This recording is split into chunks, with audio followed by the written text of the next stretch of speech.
오늘 우리 맥주 감사절에 주시는 우리 하나님 말씀은 요한복음 11장 39절에서 42절입니다.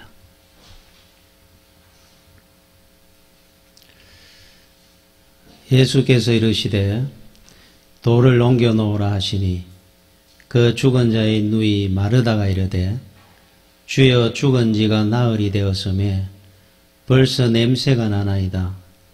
예수께서 이르시되 내 말이 네가 믿으면 하나님의 영광을 보리라 하지 아니하였느냐 하시니 돌을 옮겨 놓으니 예수께서 눈을 들어 우러러 보시고 이르시되 아버지여 내 말을 들으신 것을 감사하나이다.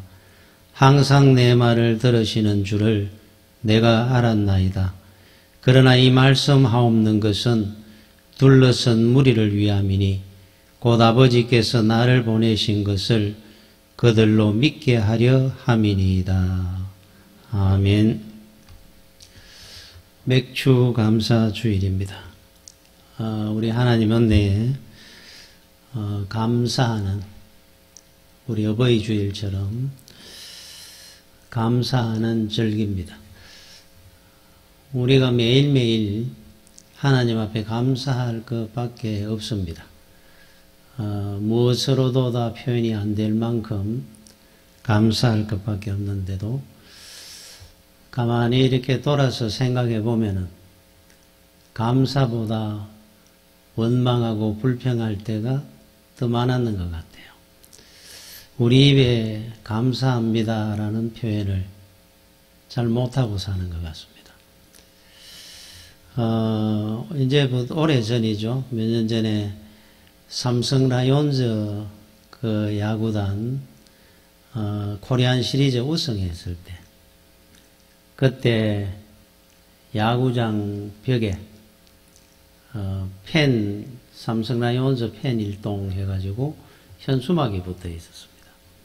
이제 우승했는 삼성 라이온즈에 대해서 이제 팬들이 감사하는 마음으로 현수막을 걸었습니다. 억수로 감사합니다. 이래서 나왔어요. 억수로 감사합니다. 무엇으로 더 감사의 표현을 할 것이 없어가지고 한마디로 막 억수로 감사합니다.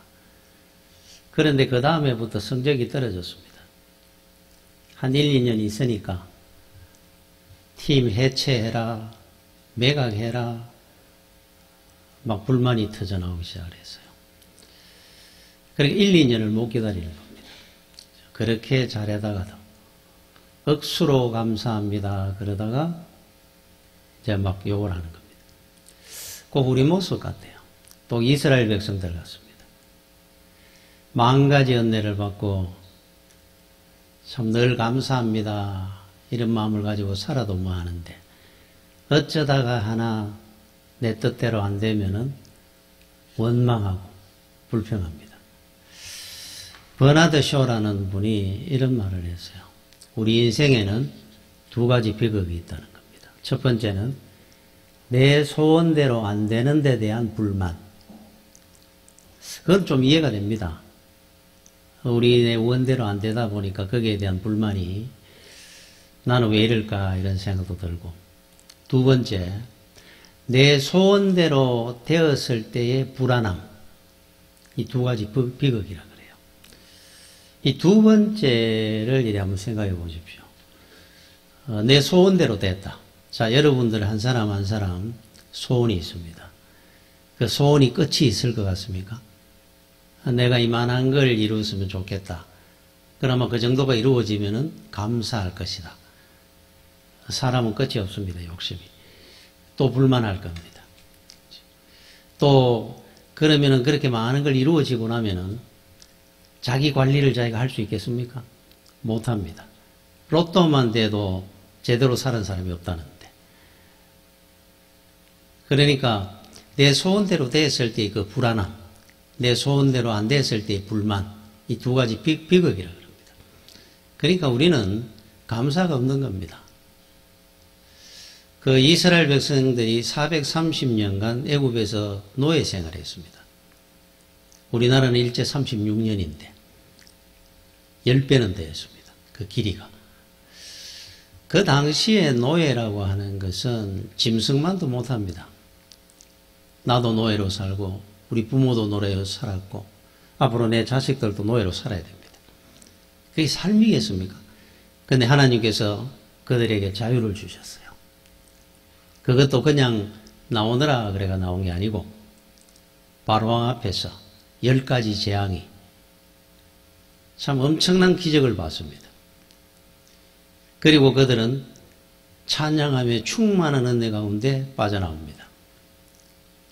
얼마 안 와가지고 홍해를 만납니다. 문제 앞에 딱 서니까 바로 터져나온 것이 지금까지 기적을 봤지 않습니까?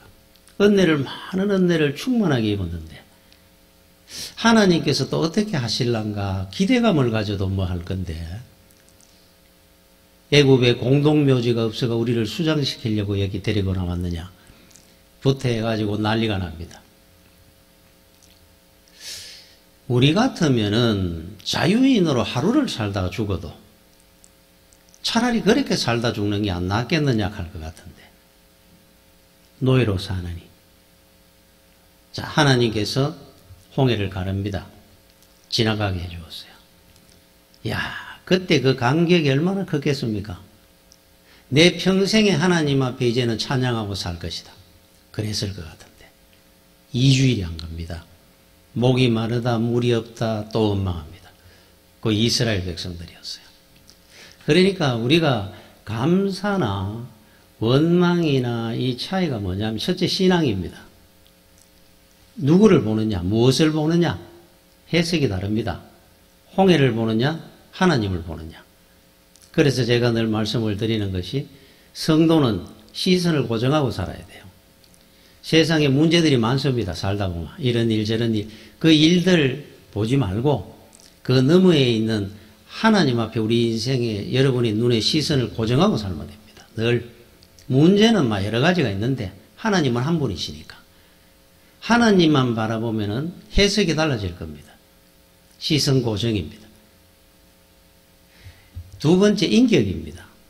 원망하느냐 감사하느냐. 무슨 문제를 하나 봐도 비관적으로 보는 사람이 있어요. 긍정적으로 보는 사람이 있습니다. 그리 첫 번째는 신앙이고 두 번째는 인격인 것 같아요. 여러분 그 삼중고의 성녀 헬렌 켈러라고 하는 분을 아실 겁니다. 그러니까 말하지도 듣지도 보지도 못하는 암흑입니다. 암흑. 그가 훗날 가정교사 설리반 선생을 만나면서 변화되기 시작을 했고 하버드 대학에서 박사학위를 받고 야 대단하지 않습니까? 그러면서 그 인생을 참으로 복되게 살은 분이에요. 그 중에 하나만 우리가 겪는다 그래도 장애를 그게 얼마나 불행하겠습니까? 말하지도 듣지도 보지도 못하는데 그런데 이분이 늘 이런 말을 즐겨했습니다. 나는 남다른 장애를 갖고 있었기 때문에 하나님의 음성을 더 가까이 들을 수 있었고 남다른 고난을 많이 겪었기 때문에 하나님의 사랑을 더 깊이 나는 느끼고 살았습니다. 그래서요. 하나님의 음성을 나는 더 가까이 들을 수 있었고 뭐 세상 말 못 듣고 못 보고 사니까 또 남다른 고생을 많이 했기 때문에 하나님의 사랑을 난 더 깊이 느끼며 살았습니다. 그리고 그가 임종하기 바로 전에 남기는 말이 나의 인생은 아름다웠다 그랬어요. 신앙입니다. 인격입니다. 그렇죠? 감사는. 그래서 우리가 어떤 환경 때문에 조건 때문에 원망불평하는 것이 아니고 믿음이 없는 겁니다. 우리 그 유명한 찬송가 작사가 화니 크로스비 여사의 그 찬양은 전부 하나님에 대한 감사의 찬양인데 그 중에도 제일 대표곡이 나의 갈 길 다가도록 예수 인도하셨네. 무슨 일을 만나든지 만사형통하리라. 그분은 6주 만에 소경이 됐으니까 그것도 정상인으로 태어나가지고 의사의 실수로 소경이 된 분이에요.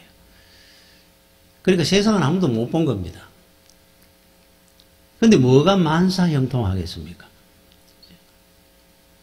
늘 감사 찬양입니다. 그런 거 보면은 우리는 10,000번을 감사해도 부족합니다. 참 우리의 삶을 한번 생각해 보십시오. 그분들에 비해서. 그렇죠? 그래서 맥주 감사 주일날 우리가 가져야 될 마음 중에 하나는 감사하고 살아야 됩니다. 항상. 여러분 민수기 14장 26절에서 28절에 이스라엘 백성들이 가나안 땅에 12명 정탐군 보냈을 때 상황입니다.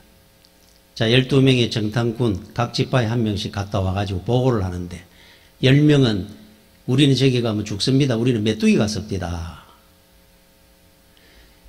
여호수아와 갈렙은 저들이 우리 밥입니다. 젖과 꿀이 흐르는 땅이니까 빨리 가서 우리가 저 땅을 차지합시다. 10대 2로 졌습니다. 여호수아와 갈렙이. 그때 이스라엘 백성들이 난리가 났습니다. 울고 불고 죽는다고. 그때 하나님께서 하신 말씀이에요.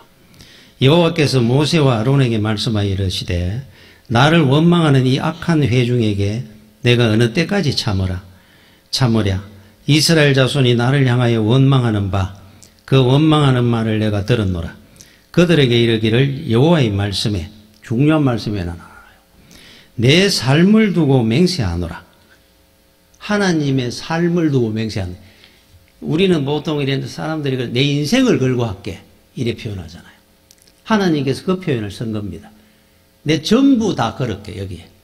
내 모든 걸 걸고 내가 맹세를 하는데 너희 말이 내 귀에 들린 대로 내가 너희에게 행할 것이다. 야, 말이라는 것은 두렵죠. 하나님께서 제일 엄하게 다스리는 것이 하나 있는데 하나님의 삶을 걸고 맹세하는 것이 하나 있어요. 그게 뭐냐 하니까 너희들이 말하는 대로 내가 행하게 해줄 것이다.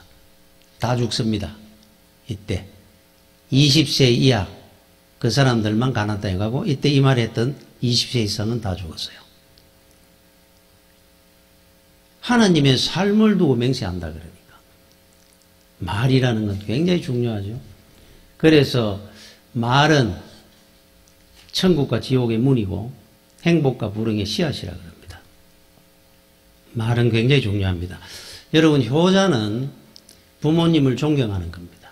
하는 사람입니다. 그리고 부모님의 말씀에 예라고 순종할 줄 아는 사람. 자, 그러면 훌륭한 부모의 덕목은 뭐겠습니까? 훌륭한 부모는 자식에게 복된 말 해주는 겁니다. 자, 여러분들도 꼭 기억을 해야 됩니다. 나는 내 자녀에게 어떻게 말을 하고 있는지. 아무리 많은 것을 잘해줘도 복되게 말을 안 해주면 헛겁니다. 복된 말을 해주는 부모가 훌륭한 부모입니다. 자녀들에게도. 여러분 그 세계적인 석학이었던 아인슈타인 박사 어릴 때 뭐 유급도 하고 뭐 그랬다 그래요. 뭐 워낙 천재다 보니까 좀 특별했는 모양입니다. 그 학교에서 초등학교 뭐 저학년 때겠죠. 그 노래 뭐 연극 이런 발표회 같은 걸 하는데 이제 집에 와가지고 어머니가 물은 겁니다. 너는 이번에 뭘 맡았느냐? 그랬더니만 선생님이 이제 응원하라고 박수치고 응원하라고 하셨어. 그랬어요. 그러니까 다른 친구는 노래도 하고 연극할 때 주인공도 맡고 이러는데 이제 선생님이 아인슈타인은 제대로 시켜도 안 될 것 같으니까 그냥 너는 여기 앉아서 응원해. 야, 그랬느냐고.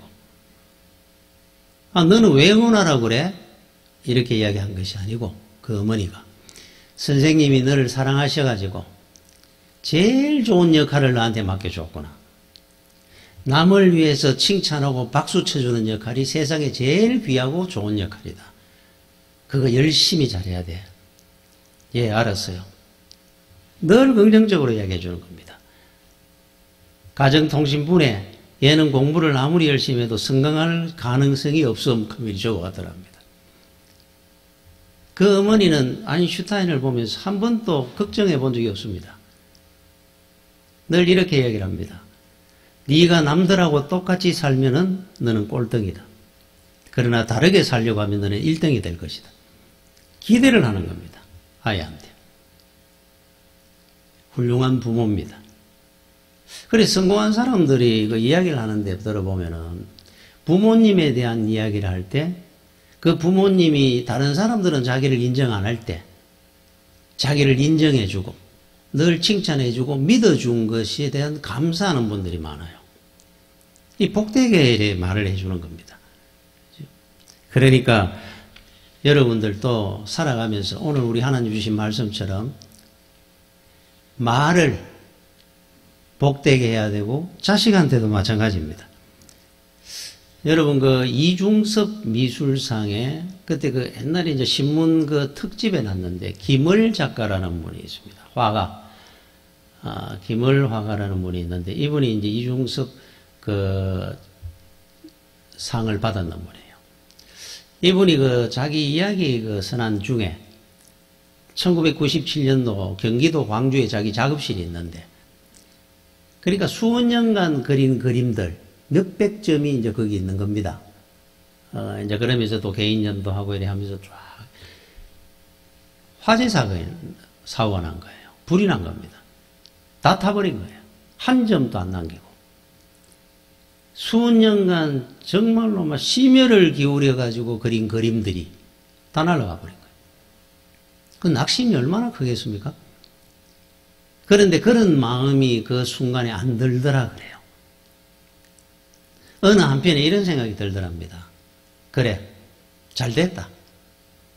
안 그래도 내가 다른 영역의 작품을 좀 그려보고 싶었는데 다른 영역, 뭐 추상하면 추상화, 뭐 정물하면 이게 다른 영역을 그거 옮기기가 쉽지 않습니까? 그런데 그거를 늘 주저하다가 그린 대로 늘 살아오다가 불이 확 나버리고 나니까 그래 이제 다른 영역을 한번 그려보자. 그러는 의미는 것보다 그래서 자기 작품 세계의 영역을 바뀐 계기가 됐다 그래요. 인격인 것 같습니다. 인격. 그 프랑스 혁명사 저는 그 제일 참 대단한 분이다 이렇게 느끼는 중에 저는 이분을 늘 기억을 한 번씩 하는 것은 그 알버트 소불이라는 분이 프랑스 혁명사를 썼는 분입니다. 저술한 분입니다. 이분은 7년간 프랑스 혁명사를 완성했습니다. 이제 원고를 다 해놔놓고 이제 이걸 이제 탈고하면 됩니다. 집에 내놔뒀는데 하녀가 모르고 불쏘시개로 이 원고를 갖다가 불에다 집어넣어 버렸어요. 7년간 썼는 원고를 이 말이 됩니까? 인생을 걸어가지고 했는데 그런데 그 뒤에 2년간 더 써가지고 완성시킨 분입니다. 불굴의 의지 같아요. 그래서 저는 그런 일은 들다 보면 늘 이분이 한 번씩 기억이 납니다. 이야, 대단한 분이구나. 에디슨은 그 연구소가 불이 났을 때 자기 옆에 있는 아들 보고 그랬다 그러죠. 빨리 가서 어머니를 모셔와라. 네 어머니하고 과거는 잿더미에 다 사라지고 새로운 미래가 시작되는 것을 함께 보고 싶다. 이런 말을 했다 그러죠. 참 신앙인입니다. 그 잿더미 속에 많은 사람들이 무너지는데 이분들은 오히려 내일을 기대하지 않습니까? 참 우리가 배워야 될 중에 하나입니다. 우리 하나님 앞에 받은 은혜를 생각하면 감사 외에는 없습니다. 오늘까지 살아온 것에 대한. 오늘 제가 읽었던 이 본문에 여러분이 잘 아는 내용입니다. 나사로의 죽음의 이야기입니다. 나사로가 병들었을 때 누이들이 예수님이 굉장히 친했으니까 같이 식사도 하고 빨리 와서 우리 오빠 살려주십시오 그랬거든요. 주님이 오시면은 우리 오빠가 살아난다는 그 믿음이 있었던 사람들이에요. 그런데 주님께서 자꾸 지체하면서 안 오시는 겁니다. 그러면서 하시는 말씀이 그거는 죽을 병이 아니고 그리고 죽은 것이 아니라 자는 것이다.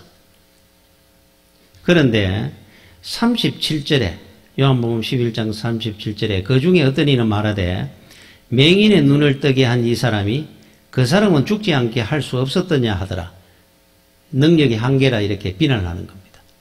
맹인들의 눈까지는 뜨게 했는데 죽은 사람 살리기는 못하는구나. 자, 비난을 합니다. 자, 그래서 제가 조금 전에도 이야기했지만은 마르다가 낙심을 하고 시험 들은 것도 주님을 안 봐서 그런 거예요. 늘 주님을 바라보면은 죽음인들 뭐가 두려웠겠습니까? 그러면서 오늘 본문에 맥주감사절에 주시는 하나님의 말씀이 하나 나오는데 바로 41절입니다. 돌을 옮겨놓으니 예수께서 눈을 들어 우러러보시고 이러시되, 자, 이 말씀입니다. 아버지여 내 말을 들으신 것을 감사하나이다. 자, 이제 나사로를 주님께서 살립니다. 살리기 바로 전에 하나님 앞에 기도를 하시는데 기도 내용이 아버지여 내 말을 들으신 것을 감사하나이다. 어떤 말의 기도를 들어주셨다는 겁니까? 지금 나사로를 살려주실 것을 제가 믿으면서 감사합니다. 미래에 대한 이야기가 아니고 지금까지 아버지께서 내 기도를 들어주신 것에 대한 감사합니다. 감사의 현장에 기적의 역사가 일어나는 겁니다. 그런데 우리는 주님은 무엇에 대한 감사부터 시작하느냐 하면은 지금까지 받은 은혜에 대한 감사를 하는 거예요. 지금까지 하나님께서 내 기도 하나도 안 들어주신 것이 없지 않습니까? 그것에 대한 감사를 먼저 드리는 겁니다. 이 문제만을 갖고 지금 기도해가 낫게 해주십시오 하는 것이 아니고 이거 우리가 배워야 될 중요한 내용입니다. 건강을 잃었습니까? 지금까지 제가 건강하게 살은 것에 대한 감사입니다. 실패했습니까? 지금까지 내가 형통하게 살았는 많은 일들에 대한 감사가 먼저가 돼야 된다는 거예요. 지금 실패했는 이거를 하나님께서 나를 빨리 일으켜 주시고 해결해 주십시오. 이 기도가 아니고 지금까지 내가 은혜 가운데 얼마나 복되게 살았습니까? 하나님. 앞으로 이 문제도 하나님의 뜻 가운데 이루어질 줄로 믿습니다. 이렇게 기도가 돼야 된다는 거예요. 여러분, 고난의 대명사 욥입니다. 욥의 시련과 고난이 얼마나 엄청났습니까? 아들 7, 딸 3이 10명의 자녀가 하루아침에 다 죽습니다. 이유 없이. 아내는 욕을 하고 가정을 떠납니다. 동방의 부자라는 사람이 하루아침에 거지가 됐어요. 남는 거 하나도 없습니다. 건강을 잃었습니다. 기와장으로 몸을 끌다가 그것도 못 견딘다. 제 때문에 뒹굴었다 그럽니다. 야, 어떻게 바닥에 떨어져도 이렇게 떨어졌겠습니까? 그런데 욥은 하나님 앞에 감사를 하잖아요. 무엇에 대한 감사를 하는 줄 압니까? 지금까지는 모르고 살은 겁니다. 내가 이렇게 풍요하게 하나님 앞에 복되게 살았는 줄을 살다 보니까 이렇게 행복한 가정을 자녀들을 낳고 내가 키우면서 살아왔던 것을 내가 이렇게 큰 부자였다는 것을 이렇게 건강하게 살았다는 것을 지금 와서 이래 보니까 없어지고 나니까 이야 내가 그동안 정말로 은혜 많이 받고 살았었구나. 그래서 이 표현을 욥이 뭐라고 한 줄 압니까? 유명 말했죠. 주신 분도 하나님이시고 가져가시는 분도 하나님이시니이다. 나는 원래 적신으로 알몸 하나로 이 땅에 왔지 않습니까? 그거를 깨달은 겁니다. 그래서 하나님 앞에 감사를 드렸어요. 다 읽고 나서 잃었는 것이 이렇게 많은 것을 봐서 그동안 엄청나게 많은 은혜를 내가 받고 살았었구나. 그래서 우리가 어떤 문제가 있으면은 그 문제의 실패다, 즐겁다, 뭐 어려워졌다 이거를 보지 말고 과거에 내가 하나님으로부터 받은 은혜가 얼마나 컸었는지를 오히려 확인하는 시간이 돼야 돼요.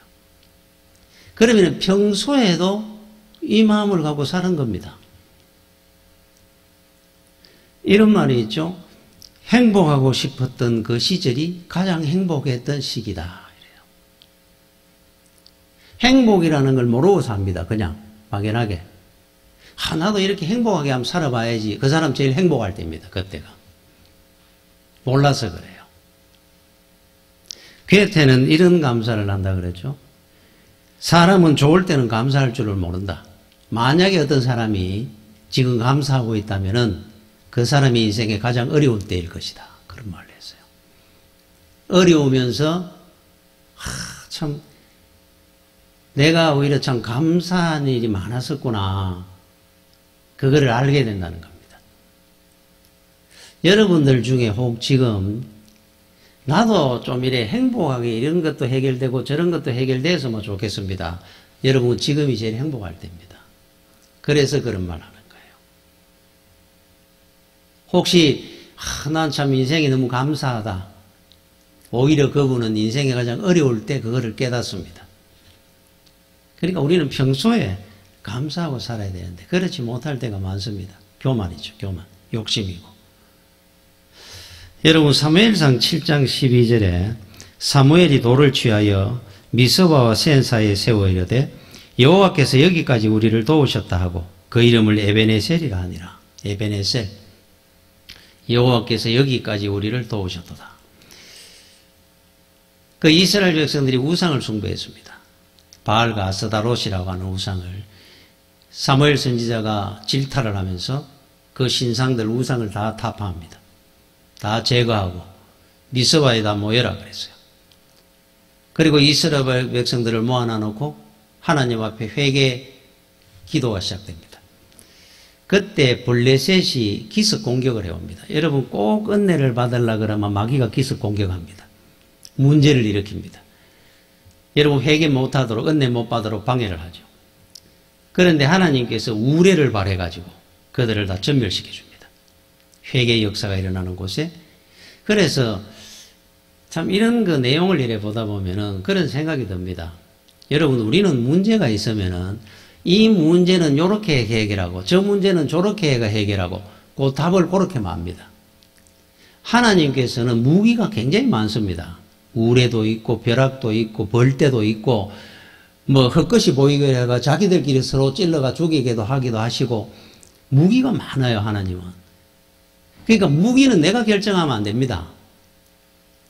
우리는 문제를 가지고 하나님 앞에 지금까지 은혜 주신 것에 대한 감사를 하고 이 문제를 위해서 기도를 했으면은 믿고 기다리는 거지. 하나님 요거는 요래 해주시고 저거는 저래 해주시고 하나님은 다른 무기를 쓰실 것이 훨씬 많은데 우레도 있고 벌떼도 있고 뭐 벼락도 있고 다 있는데 그러니까 하나님의 무기는 아주 다양하고 방법도 여러 가지가 많습니다. 나는 회개하면 되는 겁니다. 그리고는 이제 그 회개 역사가 일어난 그 자리에 돌을 세워가지고 기념탑을 세웠어요. 야, 블레셋을 무찔러 주시고 이제 하나님 앞 우리가 바르게 살겠습니다. 다시는 바알과 아스다롯의 우상을 섬기지 않겠습니다. 바알과 아스다롯이 뭡니까? 교만입니다. 교만. 그리고 그 기념탑의 이름을 에베네셀이라. 여호와께서 여기까지 오늘까지 우리를 도우셨도다. 참 은혜롭습니다. 모든 것들이 하나님 은혜의 뜻이었습니다. 이제는 평생 하나님 앞에 감사하고 찬양하고 살겠습니다. 고백을 했어요. 자, 오늘까지 누구 덕에 살았습니까? 왜 우리가 만 가지 은혜, 만 가지 감사하는 줄 압니까? 하나님 은혜였습니다. 참 감사할 거 너무 많습니다. 우리는. 그런데도 내가 이룬 것처럼 이 교만이 바알과 아스다롯이 우리의 심령을 주장하고 있기 때문에 이거 타파해야 됩니다. 항상 우리는 좋을 때든 안 좋을 때든 비가 오나 눈이 오나 늘 감사하는 겁니다. 감사할 게 많습니다. 감사하는 자에게 하나님께서 은혜를 주시는 거예요. 여러분 이런 신앙을 가진 분이 한 분이 있었습니다. 그 폴 게어할트 목사님이라는 분인데 이 신앙의 이런 간증이나 이런 걸 이래 보다 보면은 참 우리는 믿음도 아닌 것 같아요. 폴 게어할트 목사님이라는 분은 어릴 때, 그러니까 아버지는 뭐 기억도 안 납니다. 어릴 때 이제 돌아가셔가지고, 어머니는 14살에 돌아가시고, 뭐 고아로 거의 뭐 살다시피 하다가 나중에 목사님이 됐어요. 결혼을 했습니다. 자녀가 5명, 아이가 있었는데, 당시에 1600년대 유럽의 페스트라고 하는 전염병이 유럽 인구의 3분의 1이 죽었답니다. 그 시절에 이 집이 완전히 뭐 페스트에 걸려가지고 아내, 아들, 딸 4명이 죽었습니다. 막내 아들 9살짜리 하나 남았어요. 자기하고. 참 어릴 때부터 얼마나 불행했습니까? 부모 일찍 여의고 결혼했는데 그 가정 이루면서 목회하고 있는데 자식 4명 아내가 페스트 걸리고 죽었어요. 9살짜리 막내 아들 하나 남았습니다. 그런데 이분이 어떤 찬송가 그 작사를 한 줄 압니까? 환난과 핍박 중에도 성도는 신앙 지켰는데, 이 찬양 알죠? 환난과 핍박 중에도 성도는 신앙 지켰네. 이 찬송가 작사했는 분입니다. 그런데 이게 이제 우리나라에 오면서 이제 번역이 돼가 이렇게 가사가 바뀐 건데, 원은 이렇게 돼 있어요. 한없는 주님의 사랑은 사람의 생각으로는 헤아릴 수 없네. 오 주님, 나의 마음을 당신 속에 짜넣어 주소서. 다른 아무것도 나를 지배하지 못하고 오직 주님께 나의 전부를 바치게 하소서. 이야, 이 가사 한번 보십시오. 집안에 아이 넷 죽고 아내 죽고 9살짜리 막내 아들하고 있으면 이 가사를 쓴 겁니다. 사람의 생각으로 어떻게 하나님의 그 깊은 뜻을 알겠습니까? 그러니까 내 마음을 당신 속에 짜넣어 주시옵소서. 참. 주님의 마음과 하나 되게 해 주십시오. 내 전부를 주님께 바치고 살게 해 주시옵소서. 이야, 대단하지 않습니까? 저는 이래 보면서, 야, 참 믿음이라는 그 힘이, 은혜가, 이렇게 사는 분도 있는데, 우리가 원망 불평하고 하는 내용이 어떤 겁니까? 여기까지 하나님께서 도와주셨는데 한번 돌아봐야 됩니다. 받은 은혜를. 저는 그 429장 찬송을 이래 한 번씩 부르다 보면은 참 받은 은혜가 얼마나 큰데 이런 생각이 들 때가 많습니다. 세상 모든 풍파들을 흔들어 약한 마음 낙심하게 될 때에 내려주신 복을 세어보아라. 주의 크신 복을 내가 알리라. 받은 복을 세어보아라. 크신 복을 내가 알리라. 받은 복을 세어보아라. 주의 크신 복을 내가 알리라. 지금까지 받은 복 한번 여러분 세어보십시오. 야, 그 은혜와 복이 얼마나 큰지를 알게 될 겁니다. 못 받은 것만 세지 말고 지금까지 하나님으로 받은 은혜와 복이 얼마나 큰지 한번 세어보십시오. 말로 다 못합니다. 뭐로 셀 겁니까? 참 여기까지도 오신 하나님 앞에 참 우리는 감사하고 살아야 됩니다. 곽선희 목사님이 이런 말을 했었어요. 6.25를 겪었는 분들은 평생을 불평하고 살면 안 된다, 이런 말을 했어요. 우리는 이제 6.25를 안 겪었습니다만은 그 의미가 뭐냐? 6.25 때 하나님이 살려주신 그 기적의 은혜를 생각하면은 평생에 어떤 어려움이 있었는들 감사 외에 더 나올 게 있겠느냐. 자기 그분 그 교회, 소망교회 그 사업에 크게 성공해가 하신 그 장로님, 집에 신방을 갔더니만 들어가니까 그 좋은 집에 그 응접실에 낡은 배낭 하나가 벽에 턱 붙어 있더라. 걸어놔더라. 구멍이 3개 뻥 뚫리가 있어. 저 더러운 배낭을 왜 저 걸어놨습니까? 저거 내가 6.25 때 피난 올 때 등에 지고 내려왔었는데, 청년 때 인민군을 만나가지고 막 지나가는 피난민들을 막 무차별 사격을 하는데 다 죽었다. 다 수십 명이 막 자기도 그냥 막 정신을 잃어가 드당함이 죽었다 생각하고 개울창에 떨어져 있었는데 나중에 보니까 자기는 안 죽었더라는 거예요. 나중에 일어나 보니까 총알 3개가 배낭에 박혀가 있더라고요. 나는 죽었던 사람입니다. 원래 덤으로 삽니다. 저거를 늘 걸어놔놓고 나는 봤습니다. 내 인생 살면서 혼자 내려와가지고 왜 고생이라 하는 고생 안 해봤겠습니까? 그러나 나는 평생을 살려주신 그때를 생각하면서 하나님 앞에 감사하고 성실하게 영광을 위해 살았습니다. 힘들고 어려울 때마다 배낭을 봤다는 거예요. 나를 저렇게까지 살려주신 하나님의 은혜가 있는데 내가 뭘 못 이겨? 죽은들 무슨 상관이 있느냐? 감사하고 살았다는 거예요. 참 우리는 그런 고난을 안 겪어봤잖아요. 그래서 오히려 감사를 모르는지 모릅니다. 여러분 2017년도입니까? 6년도입니까? 오래전에 SK 와이번즈라고 하는 야구팀에 트레이 힐만이라는 감독이 있었습니다. 이분이 코리안 시리즈 우승시켰습니다. 2년 있으면서. 자, 우승시키고 난 뒤에 더 좋은 조건으로 계약을 이제 우승시켰으니까. 훨씬 좋은 조건으로 이제 구단에서 계약을 하려고 그러니까 이 사람이 거절을 했어요. 미국으로 돌아갔습니다. 뭐라고 이야기를 했느냐 하면은 자기한테 인생에 중요한 3가지가 있다는 거예요. 이 순서대로 산다는 겁니다. 첫 번째, 하나님. 두 번째, 가정. 세 번째, 직업, 야구.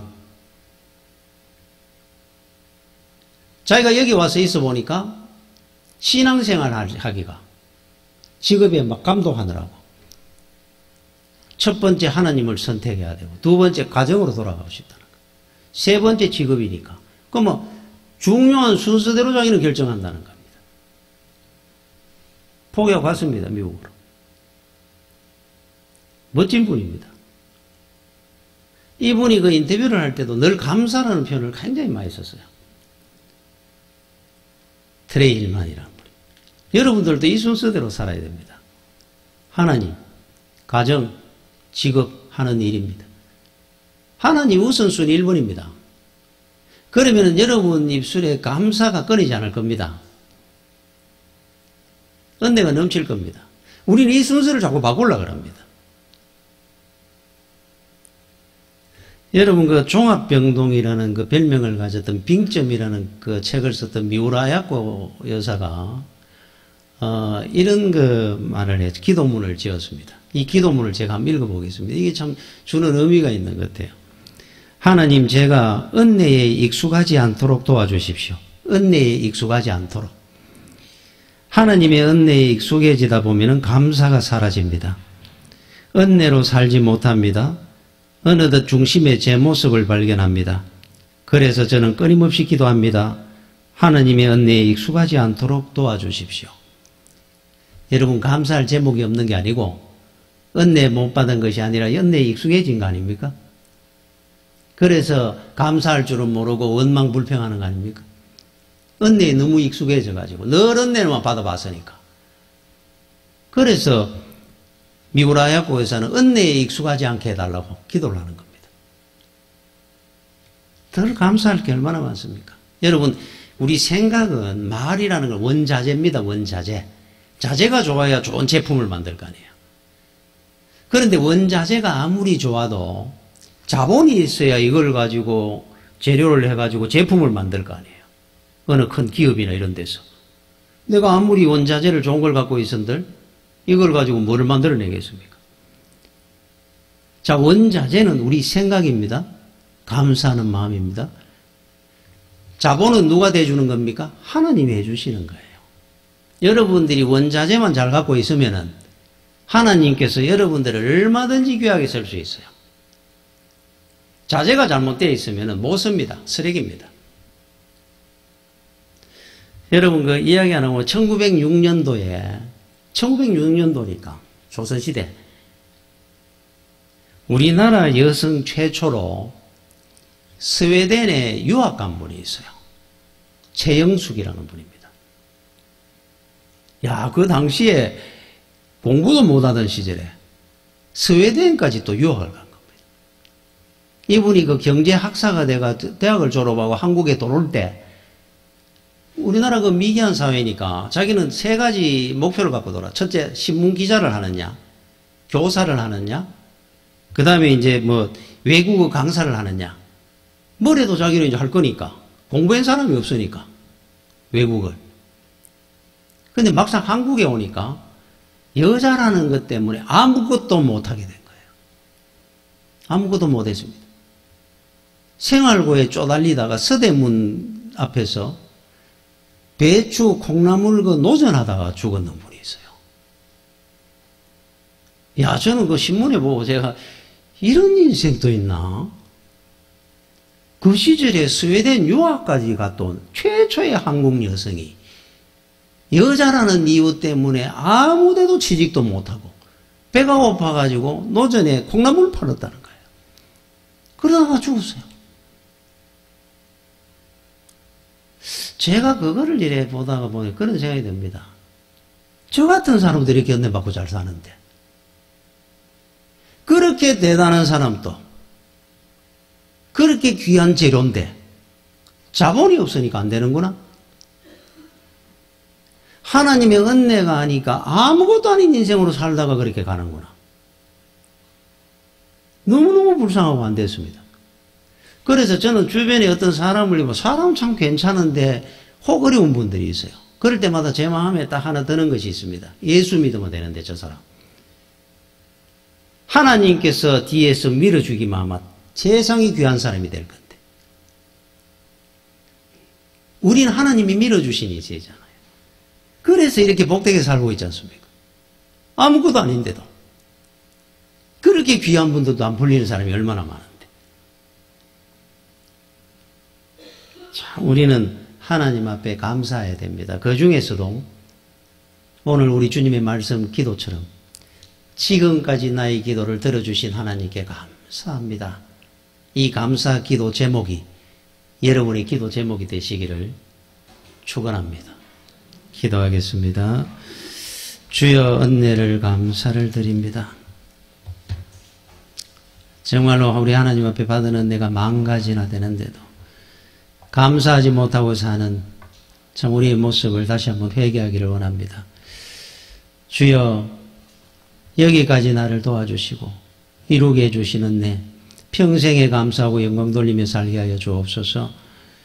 에베네셀의 하나님을 찬양하고 사는 또 지금까지 나의 기도를 들어주신 하나님께 감사합니다는 주님의 기도를 본받아 사는 주의 성도들이 되게 하여 주시옵소서. 예수님 이름으로 기도드립니다. 아멘.